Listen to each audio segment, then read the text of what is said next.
Halo semuanya, balik lagi. Hari ini kita mau bahas sesuatu yang kejadiannya sih jauh banget di sana, tapi ternyata dampaknya bisa langsung berasa ke kantong kita loh. Pertanyaannya simpel aja deh. Emang bisa ya konflik militer di Timur Tengah sana bikin harga BBM kita di sini naik? Kelihatannya nggak nyambung ya. Yuk kita bedah bareng-bareng. Oke, jadi ini dia inti masalahnya.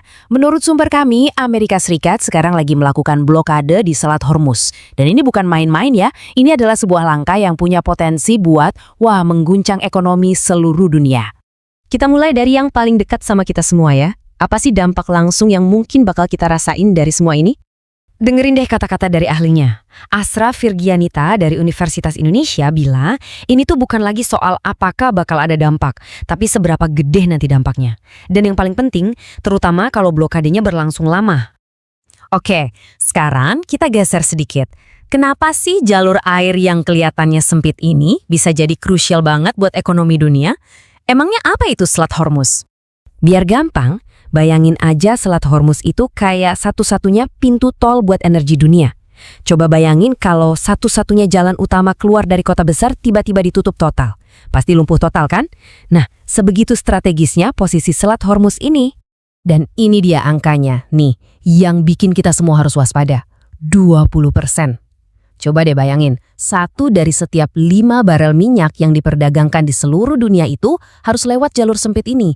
Jadi, satu gangguan kecil aja di sini, efek kejutnya bisa langsung menyebar ke seluruh pasar energi global. Gila kan?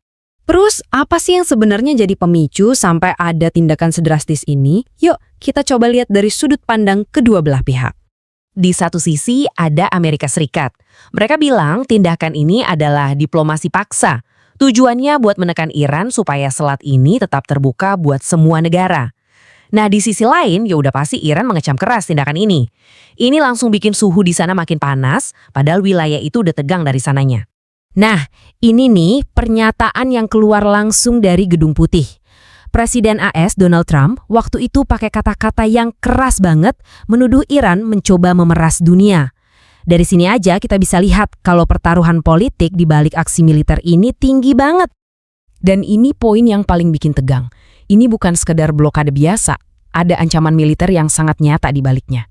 Peringatan buat mengeliminasi kapal perang Iran yang nekat mendekat, itu nunjukin kalau situasi ini, bisa cepet banget berubah dari ketegangan politik jadi konflik bersenjata beneran.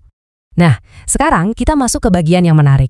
Gimana para ahli memprediksi efek domino dari semua ini ke ekonomi global, dan yang paling penting, ke Indonesia. Grafik ini nunjukin efek berantainya. Pertama, pasokan minyak terganggu. Otomatis harga energi dunia meroket. Imbasnya, permintaan buat ekspor Indonesia bisa menurun.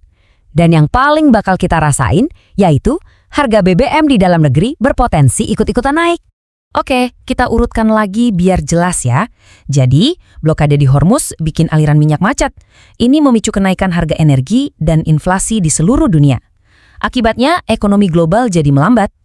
Nah, buat Indonesia, ini seperti kena pukulan ganda. Ekspor kita bisa turun, di saat yang sama biaya buat impor barang, termasuk energi, malah jadi lebih mahal.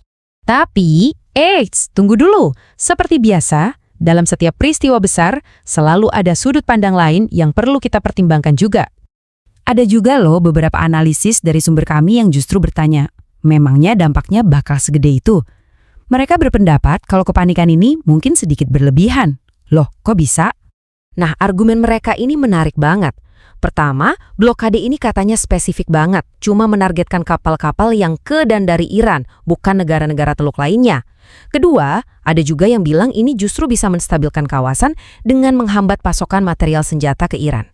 Ketiga, dan ini penting buat kita, Indonesia kan nggak 100% bergantung impor dari sana. Kita punya produksi sendiri dan opsi impor dari negara lain.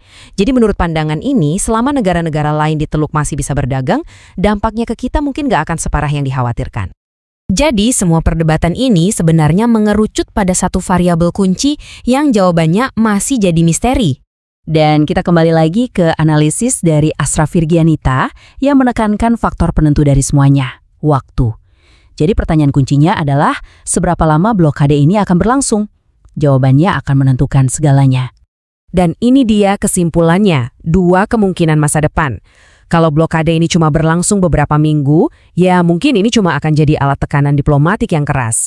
Tapi, kalau ini berlarut-larut sampai berbulan-bulan, nah kita bisa jadi saksi dimulainya krisis ekonomi global yang sesungguhnya. Pada akhirnya inilah pertanyaan yang tersisa. Apakah ini cuma sebuah langkah catur yang sudah diperhitungkan dalam permainan diplomasi internasional? Atau justru ini langkah pertama yang secara tidak sengaja memicu krisis yang jauh lebih besar? Hanya waktu yang bisa menjawabnya.